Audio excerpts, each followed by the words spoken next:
Shefi i shërbimit të anestezisë reanimacionit, Krenar Lilaj, tha se asnjë pacient nuk rrezikoi jetën gjatë ndërprerjes së energjisë elektrike në qendrën spitalore universitare Nën Tereza mbrëmjen e së hënës. Kjo ndërprerje e energjisë elektrike nuk ka cënuar as pak kujdesin e pacientëve. Në një dalje të posaçme ai sqaroi arsyet e zhvendosjes së 10 pacientëve me nevojë për asistencë respiratorie, pamjet e të cilëve u shpërndan në rrjetet sociale. Theksoi se pavarësisht se këto pajisje funksionojnë me energji backup, lëvizja ishte një mas sigurie.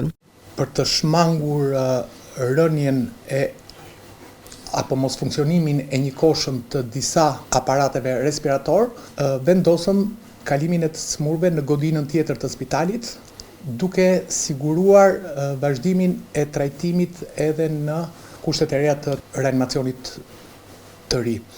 Shefi i reanimacionit të QSUT-s sqaroi se vdekja e të dënuarit, Nihal Mërkuri, nuk ka asnjë lidhje me ndërprerjen e energjisë elektrike. Gjendja e këtij sëmuri ishte e rëndë. Normalisht një sëmur i cili shtrohet në njësitë e terapisë intensive janë të sëmurë të cilët kërcënohen nga vdekja. Qëndroi në cilësinë e mjekut dhe nuk bëri asnjë koment, pse sistemet rezervë UPS dhe gjeneratori nuk u aktivizuan menjëherë. Detyra ime si mjek është që të mbroj jetën e të sëmurëve. Detyra ime dhe detyra stafit tim, të cilin unë drejtoj. Qendra spitalore universitare Nën Tereza në një deklaratë tha se ishte një defekt në linjën e furnizimit me energji elektrike të tensionit të lartë që furnizonin godinën A2 të QSUT.